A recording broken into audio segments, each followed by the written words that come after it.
Welcome to Elixir Wizards, a podcast brought to you by SmartLogic, a custom web and mobile development shop based in Baltimore. My name is Sundemian, and I'll be your host. I'm joined by my co-host, Dan Ivovich. Hey, Dan. Hello. This season's theme is Parsing the Particulars. Today, we are joined by special guest Jason Stiebs, founder at RokkinCat, and we'll be diving into the particulars of LiveView. Hey, Jason. How are you doing? Hey, Sunday. Hey, Dan. Thanks for having me. Yeah. So you met our teammate Owen, another wizard, on the podcast, and you gave a talk at ElixirConf about LiveView, but you had a very interesting take on it. Can you give us a quick spin on what your talk was about and who you are in the Elixir ecosystem? Yeah, I'd love to. So for those who don't know me, I'm Jason Stiebs. I'm Jargon on GitHub. I've been using Elixir since almost the beginning, and I joined the Phoenix Core team at exactly the beginning when it was just Chris and a couple others. I think Gary was pretty early in those days too. But yeah, so I've been using Phoenix and Elixir for a really long time, mostly with APIs. I did a couple sort of static websites and several single page web applications. My talk was kind of like, I was one of the first people to see LiveView. Like Chris sent me the very first demo, when he was just working on it, kind of when it was in the nascent stages. It was just something he was hacking on. And I was pretty skeptical when he first showed it to me. And it took me, 3-4 years, and till now roughly, to be all in 100% that I think this is something that we can use for any project.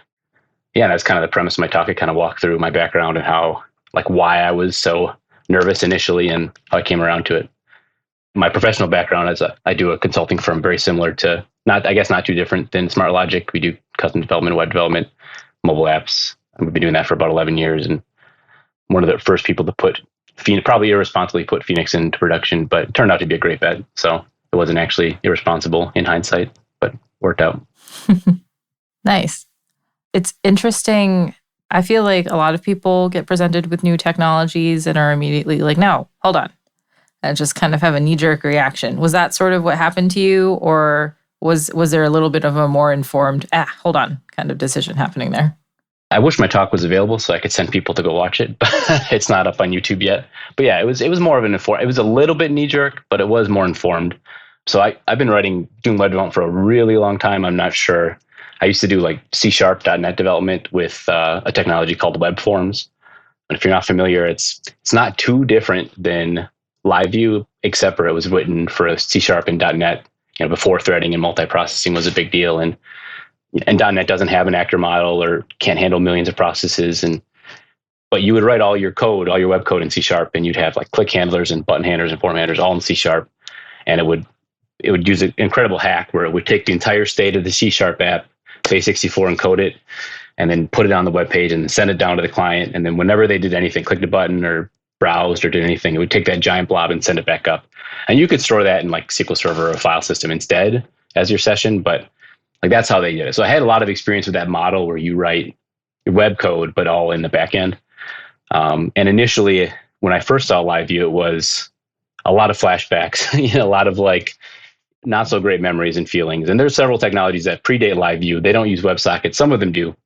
But there's a lot of things that are similar to LiveView. So I was familiar with the model, and at the time, the whole world was we're doing React, we're doing single page web apps, get on the train.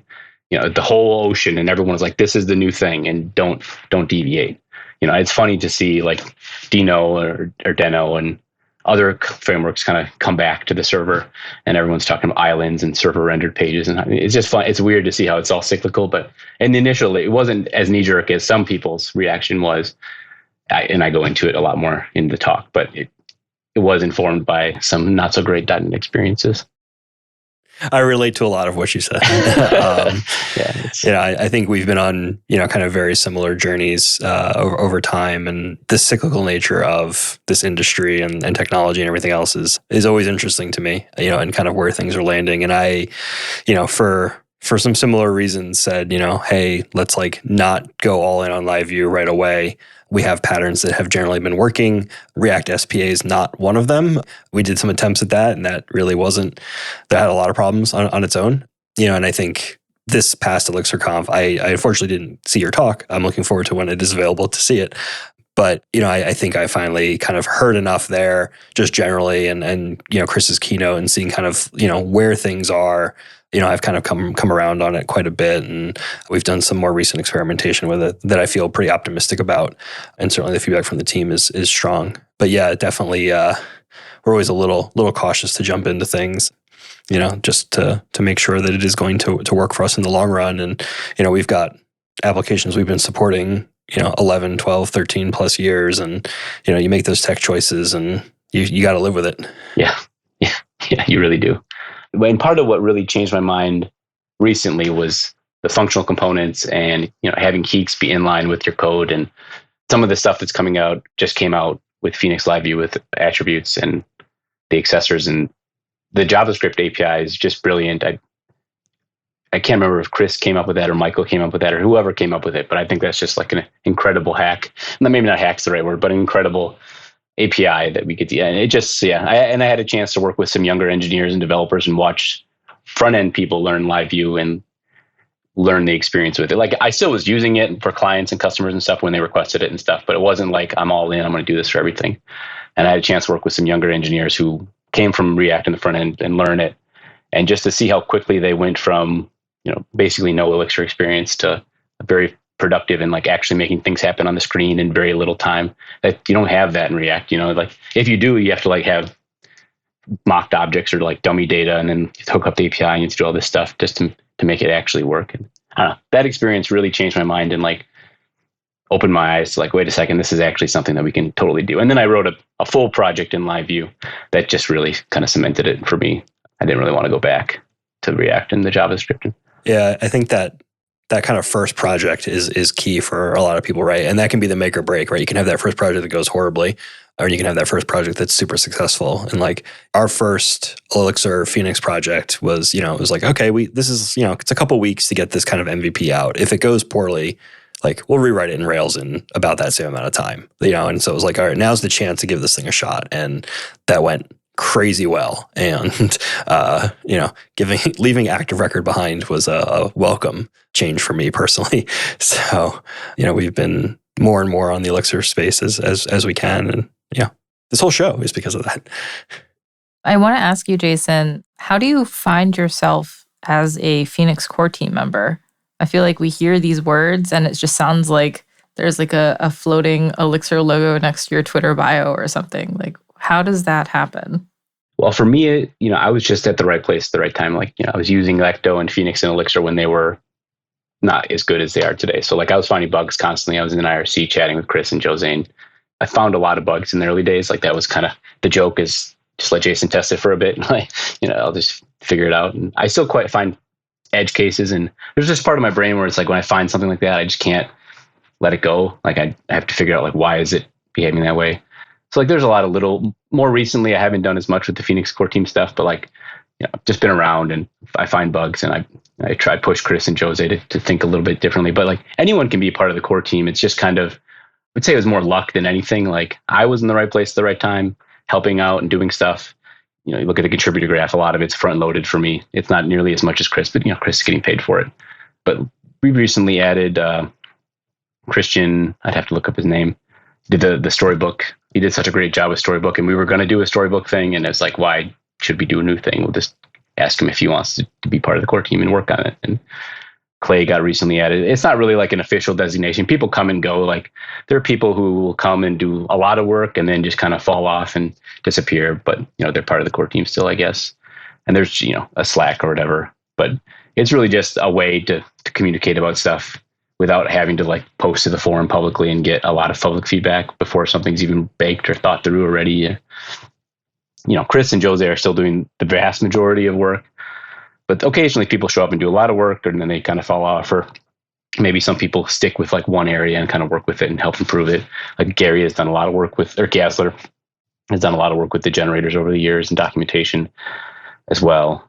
Recently, Clay joined because he was working on Tree Sitter, all the tree sitters for Heeks and EX, which is an NVM. Tree Sitter comes from, I think, from Rust for like formatting documents and in NeoVim and now in GitHub, it's uses Tree Sitter to format the code for all languages, I think. So he was just maintaining those, and there's a lot of overlap with that and Heeks stuff and making Heeks work. So it was natural to bring him in. But yeah, it's not like some shadowy cabal or anything. It's just people doing stuff. And like, if you show up and do stuff in the GitHub issues, or you help out with stuff and you're easy to work with, it's not hard to just add you to Slack. Find bugs and be a good person. Yeah. Yeah. It's it's not super meritocratic or whatever, like, or open, but it's, Chris is busy. We're all busy. We're all old now and have kids and stuff. It's like, if you're easy to work with and that goes well and you're not like throwing bike sheds around and arguing about everything all the time, it's just, makes things easier. It's open source. We're all doing this for free with the exception of Chris, I guess. But so it's like being easy to work with is important, and showing up, it's like half the battle, like, and being in the right place at the right time. Again, I have interns and stuff who are like, how do you do open source? How do you get into it? And a lot of times if you're not early in an open source project, it can be really hard to contribute at all, because it's like, how do I join? How do I jump in? It's just like lots of momentum and inertia and decisions being made in Slack channels and stuff, and IRC or mailing lists or forums or wherever. So open source is tough. It's tough to get in, and I was just at the right place at the right time, and happy to say yes. Yes, I'll do whatever. So now that you're kind of more all in on the LiveView, what do you think is kind of the big win, or what particular features are you most excited about? What my big question is always, why isn't LiveView 1.0? Chris would love to hear that question. I mean, why isn't Phoenix 1.0, right? Or is it 1. Or is it 0.17 still? I can't remember. Phoenix? Yeah. 1.6 something, I think. Okay, so it's 1.6 and Phoenix is the 0.7. Yeah, that's correct. I mean, it's changed a lot. And in this version of Phoenix, the next version of Phoenix, there's going to be a lot more changes coming up with folder structure and the generators, and how, like, for example, views are kind of going away. They're just kind of being renamed and changed a little bit, but they won't be Phoenix.view anymore, which I've always thought was a mistake. But yeah, I mean, I think the big win with LiveView in general is, like when you're working with a mobile app or you're working with React Spa, like you have to do the communication, and that's overhead, right? You have to put it on a WebSocket, and you have to make an API usually of some sort, and you have to decide, like, am I going to use GraphQL? Am I going to use JSON API? Like, what is the wire format going to be? What is the API going to be? Are we going to, gRPC or whatever? Like, how am I going to say that I want to create this entity or this user or this post, edit this post, read this post? And you need to document it somehow. You need to communicate with the front end engineer, unless you were the front end engineer, I guess, doing all of it, which is fairly rare these days. But like, you need to communicate that, and that's overhead, like, straight up, like not even technical overhead. That's just human overhead, right? Whenever you're working with someone, even if you have a great rapport, you're gonna need to communicate that this is the shape of my object. This is my expectation. Like, even if you write the most perfect, Helios API ever, like there's still going to be some part that's a little weird and a little different. I also was a creator of one of the JSON API libraries for a long time. That's now part of the Beam community, because I just didn't have interest in maintaining it anymore. So the Beam community is maintaining it now. So like, I'm all in on APIs, and I believe in that stuff, and I think it's neat. But it's like with LiveView, none of that. You don't even think about that. It's not even a half thought. You just put your HTML together. You have your click handlers and stuff, and you're going, right. It's live. It's interactive. It's great. You don't have to think about JavaScript or JSON. And that, like, for me, that's the biggest win with LiveView, is like all of the overhead of thinking. Like, it's kind of a dream of Firebase without Firebase. Like, you don't have to write an API. You don't have to think about an API, but you still are hosting it yourself. You can still deploy it like you're used to with, a Phoenix project or a Rails project. You don't have to use some third-party Google service or whatever. And I know there's Superbase and stuff. Like, there's other companies that are trying this, but like, you get all the benefits of programming in the back end and doing a sort of static dead website, which just, each request and response, but you don't have to think about any of that. You can just write your code like that makes sense, and you get all the communication and back and forth for free.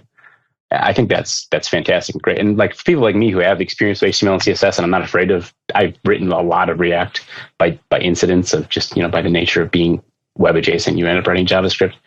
So like, I'm not afraid of it, but like, it's just so much nicer. Like, you can just fly through.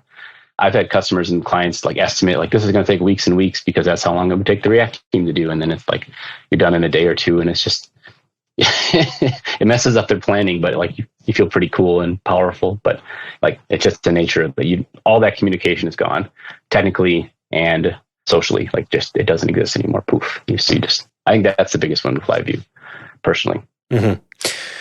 Yeah, I think I'm kind of in a similar boat as to how I'm thinking about this these days, right? Like it kind of brings you back to this full stack. You can actually be a full stack engineer, right? Because you're only working in one thing and it works across the board. And I remember that was, exciting about some early days in Rails. And then we wanted more and more interactivity. So we started pulling in more and more JavaScript. And then we swung to like SPAs and, or a mess of jQuery or some combination of both. And this kind of brings us back, I think, to an interesting place. And the components, how that lets us kind of, the storybook stuff for me is particularly interesting, right? And just the ability to say, like, this is what things are going to look like. And now you have the building blocks to pull it all together. And you only need to know kind of one thing is particularly interesting, and try to make sure that your designs and your displays of things are consistent and accessible and kind of have all the right pieces in them. And then an update in one place, really has the potential of actually applying everywhere, which is like always the dream and is hard, hard in practice. But the tooling here feels like it's pretty close to, ready to go for some of that to really, really potentially work. And of course, it all takes discipline. And I think part of the reason it's not one yet is that Chris wants the flexibility. Like, we keep finding these easy ways to make productivity better and make it easier, like Heeks templates and attributes and stuff. And if we were version 1, there'd be a lot more pressure to not do those kind of breaking changes or forward changes as much. And I think Chris is still in the stage where like he keeps finding new ways to make it more interesting and fun. And maybe he's kind of getting into sort of the front end trap where it's like always a new big thing. But yeah, there's just some neat stuff coming, and I don't want to take all of Chris's steam. There's some stuff to handle the temporary assigns a lot more intelligently and, nicely and stuff, with an API for like handling streams. So like when you have a long list of things and you don't want to store all of them in memory, you use temporary assigns, but it's a little awkward if you want to delete something in the stream, or if you want to add something in a different spot. It's just a little bit weird to work with. And there's a new API, but it's, I kind of had to get tabled for a little bit while we work on all the other stuff. What you said about a lot of these new features and what Chris is working on, what the whole team is working on, it reminds me of this kind of thing that we get caught up in as developers, where we really want something to be perfect before we ship it out. I even remember when LiveView was announced, I don't even remember what conference it was officially announced, or was it like 5 years ago, whatever. Yeah. It does feel like a long time ago, but I think I was at the conference after it was announced, and people in the audience started raising their hands and asking for like beta testing. They wanted to all be beta testers because they all wanted access to it. And I think Chris just said like, oh, well, I'll just make it. I'll just release it, something like that. Am I misremembering that? For a long time, Chris operated with conference-driven development. like the conference would drive the features, and he'd be like, I don't want to get in trouble, but make him mad or whatever. But he would just be like working a lot right before a conference to make sure he had a cool thing to show. Or so like when he said it was beta, it was probably like literally just features and stuff that he had just like hacked together like the week before, and even maybe the night before. I can't remember. One of them he was very stressed about. I can't rember which one. It might have been that one. That was pre-COVID, I think, right? Back yeah, it was, stuff. And that's why it's so long ago that my memory. I usually have a better memory, but it's so fuzzy now. Oh, yeah. And so it reminds me, yes, yeah. But it reminds me that we do get into this cycle where we just want something to be perfect before we can kind of stamp the gold seal on it. And in this case, the 1.0. Yeah, I mean, Chris is very good about not getting into, of most developers I've talked to, he's very good about just shipping. Like he's exceptional at shipping. Him and Jose in particular, I think, are very good at deciding this is ready to be one. So their instincts, in my opinion, are pretty good on that. But I think it's the way it is now, it's fine as long as you're willing to like follow upgrade guides and do a little bit of work when things get upgraded. Like I think you could just follow it. Like I'm maybe not a great example because I'm a perennial early adopter of stuff. So like I'm always like living that life, but I don't think any of the change logs that we've ever done, even some of the more onerous runs where people are complaining a lot with, I think the routes one, people complain just a ton for Phoenix back. I don't know if that's like 5-6 years ago now, but most of them are pretty straightforward. And even the LiveView stuff that's coming now is like, it's fully backwards compatible, and all the big changes for Phoenix are fully backwards compatible. So like you don't have to do the upgrades if you don't want. So I think it's in a good spot where you could theoretically treat it as one. It's just, I don't think he wants to stamp it with one quite yet. Like it's like, if you know Chris's backstory, like he did essentially LiveView, but in Ruby, and it was like a live embedded template for Rails. Like you could just say this part is live, and it was essentially a lot of the same ideas as LiveView, but like he had worked on Phoenix and channels and presence and all that stuff to get to this point. Like he's always been working towards LiveView and like this kind of API, and he's had that vision for a long time. So he's I think if there is a baby in the open source world, this would be closer to it than all the rest of the things. But him and Jose both have excellent like V1. When is something V1 attitudes? Like I think Elixir V1 was a great stopping point. And I don't even think there's anything I would want a V2 to really be for, like some small things that are just bugs, but you can't really go back in Elixir itself without doing a V2. Right. I guess the question that I wanted to ask, which maybe is a moot point now, is what features do you think need to come to LiveView to bring it up to V1? But I think we're saying it basically is there. Were there any features that we just put in there that kind of pushed us towards that feature completeness? I think Chris could answer that better than I could, because I think we could V1 pretty soon here, personally. But I mean, there's probably some attribute stuff that we want to get in. Like once the attribute stuff gets in people's hands, there's probably going to be 1,000 requests for like things that we didn't even think of and use cases we didn't think of. And there's almost certainly going to be some iteration on the attribute stuff, just by nature of like it getting to the real world and people using it, and Chris using it, and everyone on the team using it. For those who don't know what the attributes are, can you quickly explain? Yeah. So very recent Phoenix release, we added ATTR macro. It kind of works almost like a documentation, but you can put it above a render function or any sort of Heeks function. Let's say you have a class attribute, and you can say this is the default, and then you can override it. But it'll generate a documentation, and we can say it's required. So like if you don't pass in a class attribute when you use the component, it'll throw an error at compile time. Or you can, do different types like integers or strings, or I don't know, there's a bunch of different types. And you can set defaults and globals. And it's just a really nice thing to have for documentation purposes, but also just like, so when you're using a component or you make a library of components, it makes the usability of the component system a lot clearer. Like you don't have to go read the code to see what attributes are passed in. You can just try to use it and see, I got a bunch of errors because I didn't pass in the correct attributes or the right types of attributes. So that's what the attribute handler is. And it also will generate documentation and so when you do exdoc, it'll just show up there and say like, these are the things you have to pass. So things that you wouldn't have before because it was just an assigns blob, and it's a type system light essentially. So that's the attributes thing. And then there's the path. That's the Phoenix change that's coming where you can do ~p for routes and stuff.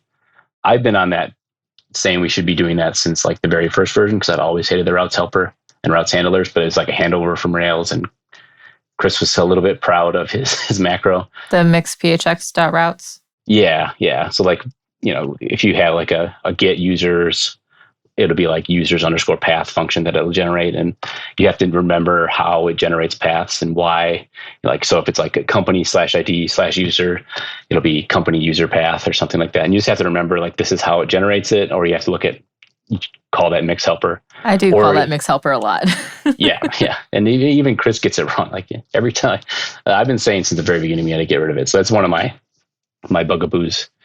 One of my bugaboos was date times. I always thought Elixir should have date times way sooner, but we eventually got it. And I still think Jason or JSON should be merged in, but I've given up that argument entirely now. But yeah, so the path helpers is a huge thing that's just going to make everyone's life way better. That's going to be so nice, especially for contractors and consultants who do like a lot of projects or generate new projects often, as opposed to like long-term maintenance of projects. That's not really LiveView. That's more Phoenix. Sometimes I get in my brain, I like all the same.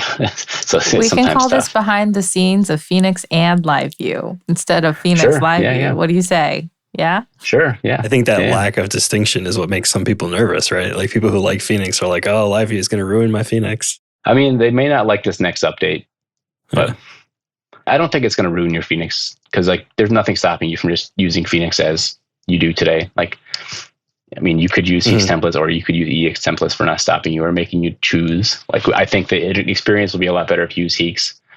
For me, the distinction is harder because I'm in them both and using them both and thinking about them both. Mm-hmm. But I think for Chris, and for Chris, who's working on a lot more and in it a lot more, its distinction is clear. Right. Do you see like projects that are kind of mixed, where you'll have, I can't believe I'm going to use the word dead views and live views. Yeah. That was actually the project that kind of convinced me, because I started it that way, where I had just a couple very interactive pages that I made into live views, and it was all the rest were dead views. And I started with the live views because they were kind of the riskiest part, and I wanted to de-risk the project before I did all of the other stuff. And those went so quickly and easily and like smoothly, like just making those pages just as live view, that I started making my, quote unquote dead views into live views. And it was just literally a mount function that loaded some stuff and then render, and then that was it, no interactivity. So I could have just made them temporary assigns and just rendered it, because like the interface of working with components and working with function components and having just a module full of buttons and links and it was just so nice to work with and use that I didn't want to go back to EX now I could have used Heeks, I guess, in this most recent version, but at the time we didn't have great backwards compatibility for using them in both. But either way, it just was and I found out I want to do a modal, and I'd already done a modal in my live pages, and I wanted to use those in my dead pages, but you kind of need a live view to do it. And then I told Chris that we should make JS work without live view, and now it does work without live view, but at the time it didn't, so I really had to use live view. Modals were my actual enemy for a little while. Yes. Because I couldn't make it work in Phoenix without either JavaScript or turning it into a live view. I went down a really bad rabbit hole. Every time I searched for it, I think I even talked about this before. It was so traumatizing for me. I was searching for how to make a Phoenix or a modal in Phoenix, and I got live view results only, always. It was a bad time. I think we ended up just scrapping the modal because I don't think we wanted to write the custom JavaScript for it. It just didn't make any sense, and the feature was just so small. That's exactly how I felt. Yes. Yes. See, and that feeling is in my opinion, if you're trying to get an open source, when you have those feelings, those are things that need to get fixed, in my opinion. As authors of libraries of LiveView, and we should, if any user has bad experience that you're exactly describing, we need to fix it. And whenever I have that feeling, I yell at Chris. Basically, I was like, "This is wrong. This is not. We can do better." And that's my argument is we can do better, because we can. What's stopping us? There's no technical limitation. It's just our decision. How do we want to make it work in LiveView or not? And now it worked. I believe you can use, and I may just be talking about, Chris, things that we've talked about maybe for the future, but I believe you can use the JS API now, just, sort of the Phoenix.js or PhoenixLiveView.js with dead views now, because there's no reason you need a live view to make those things work in theory. And I believe you can do it. I should hope. I may be getting in trouble after this. Actually, let's text him and ask him, but it doesn't matter. Especially in Ecto, I felt like I had a lot of times with early days with Ecto where I was like, this can be better. This doesn't feel good. This sucks. We can do better. And eventually, Ecto is extremely difficult problem space, but eventually it just kept getting better and better, and those are the kind of bugs I would report. And we would, for a long time, the whole entire query API, and or and some and all those functions that you can only do inside of a where or a join just were not documented. They weren't generated anywhere because it was part of a macro, and it wasn't easy for EXDoc to do it. And I would just complain constantly. And I was like, we have to show this. We have to show this. This is terrible. Eventually, Jose figured it out, because Jose is a genius. Yeah, people didn't know what options they had for that function. Okay. Oh, yeah. You had to read the source code, early days of Ecto. But I feel like if you ever have that experience, you should say something to someone, because we can make, there's nothing stopping us in Elixir and Ecto specifically from making things better. Occasionally there's hard limitations because of the runtime or the way macros work or something, but it's very rare. There's almost always, because we have such an expressive language in runtime, we can do almost anything to make our user experience better, the dev user experience better. That's something that's great about this community, these languages, these open source projects, right? Is that poor user experience is considered a bug. There's room for improvement there. And I do understand that motivation of the hesitation on going 1.0 or, to kind of doing those things of if we can still improve experience and if it's going to require refactoring and a bunch of other things, let's hold off, let's get it right. And, it's funny just because, only a few weeks ago at ElixirConf, I was like, okay, I think I really do see this, right? And it's, it was a good moment. The team's very happy. But, the functional components and some of that. And, I appreciate what you're saying on the kind of mixed projects and, kind of using it a little bit and pulling it in. And we're seeing some productivity gains already. And that's awesome. I think that's really great. Yeah. And it's hard to go back. Once you're productive and you're feeling good about it, once you can just use your function components in LiveView and it just works, and then you don't want to go back to like, I don't know if you remember like how we used to do rendering templates where you have to do like what is pound percent equal or percent equal render, and then you have to do template name, and then you have to do some view string, like the string.html, and then pass the assigns mysteriously as a third argument, and there was no compile time checking or anything. Like that's just not an easy way to do reusable templates and stuff, right? That total hangover from Rails, and just the way it was, because that's how Rails did it, right? Like, credit where credit is due. Like Phoenix had a lot of advantages that we could just, this is the Rails API, we'll just do that because, Rails did it. So like, why can't we do it? Now it's kind of flipped where Rails is just copying us blatantly and not giving us credit maybe. Well, and I think what was important there too is like it provides an on-ramp for people when you're talking about a new language, a new community, a new framework, right? Like, part of our decision to move to Elixir as a company was, well, we're doing a lot of Ruby, we're doing a lot of Rails, we can hire for those people, and those people can learn this and they want to. It's a huge advantage, right? And you get that familiarity. You're like, this feels familiar, but also better. And now you just got to keep pushing forward and kind of hopefully people come along with you. And I think I'm happy to see that this thing that has felt like it is taking this framework in a direction that I'm not sure I'm okay with. I'm glad to now say like, okay, I'm starting to feel okay with it, personally. Yeah, that was kind of the point of my talk where it's like, I was wrong. I think it's important too, as an industry, we're very like overconfident always about the decisions we make. And often the decisions are just like, someone on Twitter said we should use this, so we're using this. Like, and then we back justify like, oh, it's fast and whatever.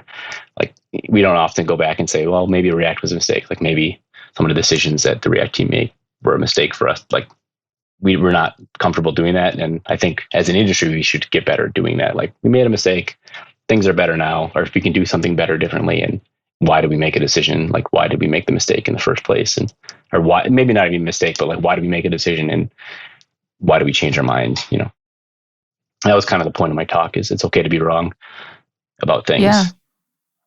I think it's okay to be wrong is just a general statement that we should talk about more often. I wanted to also ask you, the evolution of LiveView has been it feels like a whole journey since that first time I heard about it a few years ago that I can't even like pinpoint what conference that was. And I think if you asked this question at any point in time, it would be different. And so I'm asking again today, if somebody were to come to you right now and said, hey, we're ready to make the switch to LiveView, I've got a team, they're ready to learn it, what resource would you recommend for them to learn LiveView today, October 2022? I always struggle with this particular question because the way I learn things is I just do it. I just like generate a project and go for it. Like that's my style of learning. I know I'm well aware that it doesn't work for everyone. And I know there's there's a lot of blog posts, a lot of good screencasts and ElixirCasts and Elixir School. I'm not, I'm so far away from using those things right now that it's kind of hard for me to know exactly the best way to learn.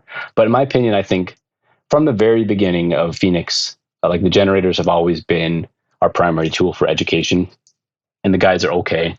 I think they're good, but they could always use more work. Someone close to it, you only see the words or whatever. But I think the generators have always been our first line of education.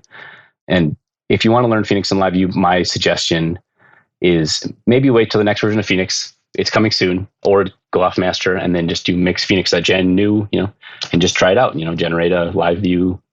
There's going to be mix Phoenix. There is a mix Phoenix.gen to live. You can do gen.auth, which is fully converted to new LiveView, and the heeks and the components and all that stuff, and just play with it and just see what it generated. Because for me as a consultant, I often get earlier, like maybe less nowadays, but like in the first few years of Elixir, when people were starting to use Phoenix in production and startups were starting to use it for their new thing, they would often bring me in and be like, can you just review our code and like look at it and tell us what we're doing wrong and, maybe help us with some features and stuff. And like every single time, they were just following what the generators kind of laid, the path the generators laid for them. And it was fine. Like, it's really hard to do the wrong thing with Ecto. Like, I know you just had a podcast about Ecto, so I won't like rant and rave about how amazing Ecto is, but like, it's really hard to do the wrong thing with Ecto.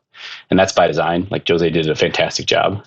And I think the generators generate you pretty good code for doing most things by default. And you can just learn a lot by just looking at that code and reading it and like, why did it generate this function and why did it generate it here? And just kind of thinking through like how you might approach it differently. I still think that's one of the best ways to learn how to use it, and just try to build something for fun, to do a app, whatever is fun for you. And yeah, personally, that's my preferred approach. And of course, reading the docs and the module docs. The module docs are fantastic, and all of Elixir. I've yet to find an Elixir project other than the Amazon generated ones aren't amazing. They're generated. Documentation on generated code is a rough case. Yeah, but like the module docs, this is something, if you're coming from Ruby or JavaScript, the module docs are so much better. And so often, if someone's a Ruby expert or a JavaScript developer and they're coming to Elixir, their first instinct isn't to go read the docs, because the docs in those languages are generally rough. And they see the EX doc and they think, Java doc, or they think R doc, or they think whatever the Node docs is, and it's like not very helpful. But you should look at the module docs, so they're great, and then you should read the module doc. The top part of every module has like this big section about tutorials on how to use it. It usually has pitfalls, common problems. A lot of times people have bugs for, if they just read the module doc or controlled F through the module doc, they would have found an answer to their question. And those two things, generators and read the module docs, I think are the key things for anyone who's using Elixir, especially if they're new. So if you've got an old, or a legacy, anything more than 6 months old is legacy, right? If you have a very static, non-live viewed Phoenix app, so it sounds like your suggestion is start something new, build it out, get a sense as to how LiveView works. Then what do I do with my old thing? Like, do I try to move stuff into it? Do I just build new stuff with it? Like, what do you do with a non-LiveView code base if you want to start to embrace LiveView? That's a good question. I think it really depends on the business case, right? If you're making money hands over fists and you're not trying to add a ton of new features and change things, and like you're just trying to like re-architect it so it doesn't have code smell, or you're trying to add some interactivity where you didn't have some previously, then rewriting it makes some sense. And one of the beauties of like the context and schemas and modules and stuff is like you can go back very far in Phoenix's generated code, and the schemas and the context will be the same. There's very little variation in Ecto, or big updates in Ecto or context for that matter, that would require you to like really rewrite. So like a lot of your, assuming you follow the patterns of like putting your business logic in the API folder, the lib/app name folder instead of app name _web, and you treated the _web as more of your view layer or your interactivity layer, like it would be pretty easy to mix gen a new project, copy over your schema, your context, your modules, and then just make a new front end for the pieces that you care about. You could probably even copy over your controllers and stuff too, and just replace it one by one that way if you really wanted to, because we are backwards compatible pretty far back for most things. So that's one way. That's the way I did it recently when I rewrote a project in that was mostly a dead view with some React into LiveView only, as I just kept the schemas into contexts and just copied and pasted them, including the migrations and stuff, and it was fine. Yeah, if you're still in the phase of like adding new features and you're moving really quickly and you're trying to find product market fit, and I don't recommend a rewrite ever. It's always painful and it takes always longer than you think. Even in LiveView, it's never as comfortable as fast as you want it to be. But in my opinion, it's really up to the customer, the business case. Like you really don't want to create a lot of thrashing and waste a bunch of time and money and get what appears to the outside marginal value. Like then it destroys trust between you and the business and the product owners and the designers and stuff. And it's a risky game. I love that answer. So we also kind of polled our team for some questions, some folks who've been working with LiveView more recently. And one of our engineers, shout out Lawrence, wanted to know if there are any thoughts around any tooling coming for LiveView anytime soon, thinking like the time traveling feature that React Redux has, the Chrome devtools, some of that higher level stuff that kind of helps you step through your state and what's going on with your front end. Any thoughts, anything like that? I don't think there's any hard plans internally. I know Michael Crum has been working on sort of an error debugger, because I think that's one area where we could improve is when LiveView, an error happens with LiveView, it just crashes and then restarts your page. And then you have to look at the console.log or the console to see, it's usually open the console, scroll up a bunch to find the actual stack trace and see what actually happened. I don't love that experience. I think we could do better. Like even just have a drawer pop, like this is just spitballing. None of these features are hardcore in there, but these, that's one area where I have that itch where it's like, this isn't right. We can do better with errors in particular. Like maybe we just pop up a drawer on the page that shows the error and says, reset page or something, reset last known state. Like those are things we can do because we're in Phoenix and it's just a process. And because we're in Elixir and we just have processes and actors. So we could theoretically do more of that time traveling stuff. We don't have any hardcore plans. It would be possible. And I think if someone did it and then released an open source library and it was good, and they're like, again, like he's relatively easy to work with, like, like it wouldn't be hard to just accept it or say, this is the thing you should be using. But yeah, I think much like there's a plug.error that has this beautiful page when an error happens and it shows you the error message and the stack trace and last messages and stuff. I think we could get that in LiveView relatively easily. It just hasn't been a priority yet. But yeah, that's definitely an area where we want to improve. I do think it's possible. It would be tricky and expensive because we can send, on key press or button press, there can be a lot of messages going really quickly back and forth and a lot of state changes happening. So it can be kind of unwieldy. Whereas when you're in React or Redo and something, there's typically not as much state being updated at once.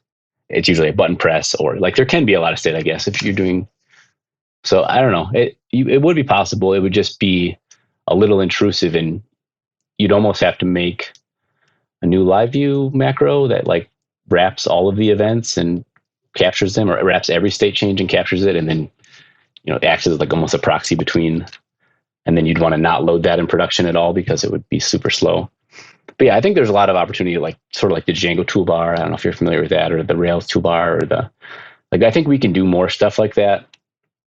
Especially with telemetry too. We could probably do a lot of stuff with telemetry. And I know there's ideas and thoughts. Like there's going to be better logging happening with events and Phoenix. That's definitely a priority for Phoenix LiveView. I think it's probably even being worked on or done already and might be a master with logging specifically. But I do think that's a fertile area for improvement that we could do. Just so much. There's so much we could do in that space. It's just almost overwhelming. There's definitely a lot of possibility in there. But I've definitely felt those errors. Yeah, that was a good answer. And so that's something that our team is asking for. Is there anything that you particularly have been hanging on to, like your great hill to die on, the feature you really, really, really want? Well, I mean, the error thing, you definitely picked on it. I think we can do much better with errors. It just, I haven't personally had time to work on it. And I think Michael has been also quite busy. I could ask him what the state is of it. I haven't talked to him in a while. Yeah, that's one area. I think I've always loved error messages because the more information you have, the better. Yeah, we could definitely do better. That's always been a bugbear of mine. I think some of the generators could be better. We could do more with the generators are great. They're pretty heavy-handed.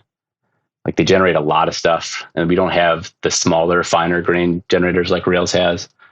And part of that is because every time we add a feature, we have to update hundreds of files, hundreds of generator files to make the generator work with the new feature. So it's like almost like an anti thing where it's like it disincentivizes people wanting to work on new stuff because it's like, oh, shoot, I don't have to update every single generator now. And like that's partially been Chris's life is like since he's changing so much stuff recently, it's also got to go and update all of the generators.